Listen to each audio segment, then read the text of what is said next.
Hello and welcome to another anime lore and theory video. I'm Shergok, your host, and today we are going to take a closer look at why the Kingdom of Re-Estize became such a mess. But before we're going to take a closer look at any of this, let me quickly thank my Patreons for supporting this channel, and say my thanks to all users of the YouTube thanks function for making one-time donations. And with that said, let's take a look at the topic at hand. The Kingdom of Re-Estize has been portrayed in my videos and the videos of many other Overlord content creators such as AniNews, Blazer, Anime Stats, and of course Lord Mirao as consistently corrupt, incapable, crime-ridden, impoverished, and incompetent, and usually rightfully so. But why is this the case? What went wrong with the Kingdom of Re-Estize? Well, let's take a closer look. The very first reason is overwhelmingly positive, because the Kingdom of Re-Estize has hit the jackpot when it comes to location for any human nation in the world of Overlord. The kingdom is more or less box-shaped, with flat land in the interior, and some of the most fertile soil in this part of the world, ensuring rich yields from the land. Moreover, the kingdom is surrounded by water to the north and west, allowing port cities like Uru to prosper and thrive. The ability to trade over water also enables the kingdom to efficiently export its rich agricultural produce, especially when compared to the Sorcerer Kingdom, which had to transport its crops by convoy. Additionally, the two massive, shield-like mountain ranges surrounding the kingdom in the east and south, ensuring rich yields from the land. Moreover, the kingdom is surrounded by water to the north and west, allowing port cities like Uru to prosper and thrive. The ability to trade over water also enables the kingdom to efficiently export its rich agricultural produce, especially when compared to the Sorcerer Kingdom, which had to transport its crops by convoy. Additionally, the two massive shield-like mountain ranges surrounding the kingdom in the east and south act as a shield against potential invaders, and the only two entry points into the realm are protected by the fortress city of Irantel in the southeast and another fortress in the hills of Abelion in the southwest. Arkland poses no apparent threat, as otherwise the Dragon Lords could have easily taken over the land. So instead, the kingdom has found another trading partner here. The fortress city of Irantel also lies at the crossroad between Theocracy, the kingdom, and the Baharut Empire, making it not only a significant military city, but also a trading hub. Furthermore, the mountains in the region contain a lot of ore. In other words, based on these conditions, the kingdom should be prosperous. However, the opposite was true. If the local ruler don't have to bother finding more efficient irrigation methods, or introduce a heavier plow, or optimize which crops to plant in the crop rotation, nothing improves, as there's no need for improvement in the first place. And if there's no significant external threat, there's no need to build a robust and well-trained military that constantly learns and evolves through victories, defeats, and continuous training in order to survive. Instead, they end up simply arming the population en masse in case of a potential threat coming through its doorsteps. And due to having only two very distant entry points for any invaders to choose from, it was easy to gather the entire military force in one single place, in order to certainly intercept the enemy army. And spears and halberds were very effective in holding position, and since they were pressed into service, the peasants that is, they were also very cheap. Additionally, until Renna abolished slavery, it had been commonplace in the kingdom for centuries. And I'm not talking about enthralling elves like the Theocracy or the Empire did, but about their own people, their fellow men, their neighbors. Similar to how the Greeks and Romans in antiquity put their countrymen in chains. And this led to extremely cheap labor.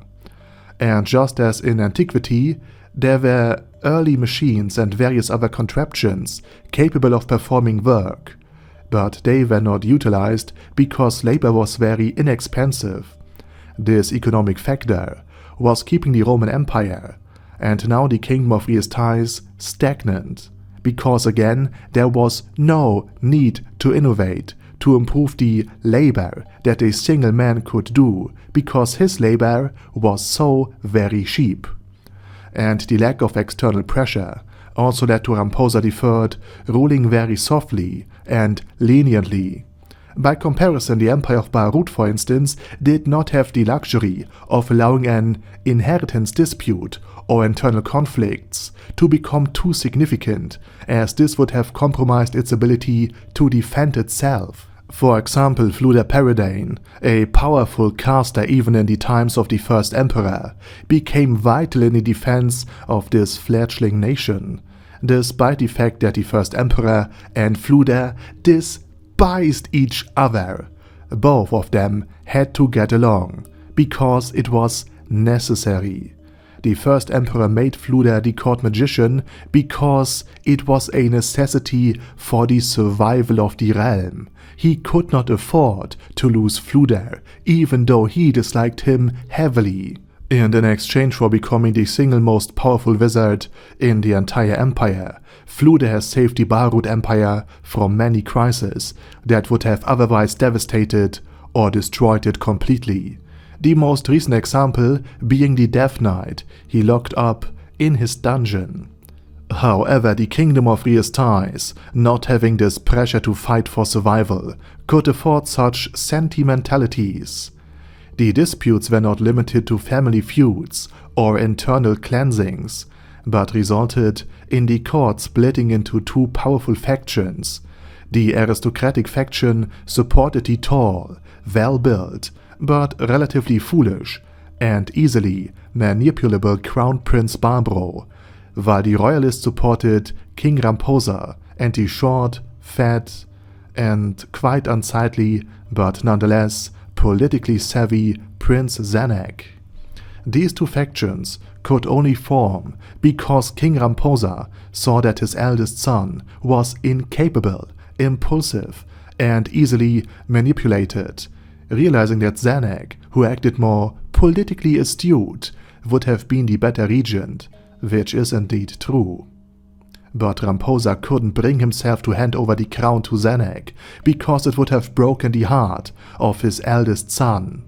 This led to both sons building their own factions and gaining powerful allies on their own sides, resulting in this split of basically the entire nation.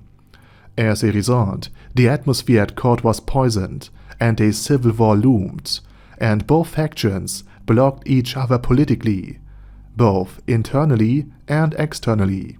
Additionally, they had conflicts with the slain theocracy, an extremely powerful and influential state. In combination with the general incompetence of their own leaders and the fact that due to this political trench warfare, corruption and crime were flourishing, which among other things allowed the Eight Fingers to become this great powerful crime syndicate in the first place, the theocracy had no interest in seeing the kingdom endure, and thus wanted to aid the empire in conquering it by taking out Gazavstronov via their own sunlight scripture. And there's also a third reason that I want to empathize, namely the inability to recruit and retain talent. Besides Gazavstronov, there was his rival, Brain Anglaus, who was only a bit weaker than his arch-nemesis, binding not one but both of them to the kingdom, and fueling their rivalry would have led to mutual motivation and improvement for both of them. Instead, Brain Anglaus joined a mercenary company. And other powerful individuals, such as Gringham, who also participated in the royal tournament and demonstrated his strength, became a mercenary, a so-called worker, although the kingdom could have recruited him with his own land and a knighthood rather easily. In other words, the royal tournament could have been a valuable and sustainable recruitment ground for powerful warriors. But this venue of enlisting some talent, some powerful warriors, was essentially neglected. By comparison, the Empire could in all likelihood have recruited the martial lord of the arena of the Colosseum, Go Jin, the war troll, to their own war efforts if the need should arise. And again, only Gazef Stronov was ever recruited by the kingdom. And even Westerklov the Leufin, who trained Gazef and knew how to train warriors, was never part of the army, or at least well paid, to bring the royal troops into shape and establish a good training regime, and thereby continuing his own teachings. And although the Baharut Empire had worse conditions than the more populous kingdom, within a couple of years, Jerknev placed 4 relatively talented individuals in his service, the 4 Imperial Knights. He was probably a message away about Brain Anglaus from making the 4 Knights into a quintet and establish Brain as the 5th Knight, if he had just known about his strength. Even a magic academy, like the one led by Fluda Paradane, was completely absent in the kingdom. Instead, there was only a magician guild, which had to assert its own interests, leading to further internal tension. Naturally, they also made no use of Princess Renna. They knew she was clever, even if they didn't realize by how much, but her worth was seen solely in her ability to form an alliance via marriage, which was a huge mistake. But she also recruited 2 powerful warriors, Climb and Brain Anglaus, the now strongest man in the kingdom, to her own cause. If she had been able to act as an advisor in exchange for being allowed to do unspeakable things to Climb, she would likely still have been able to turn things around in the kingdom.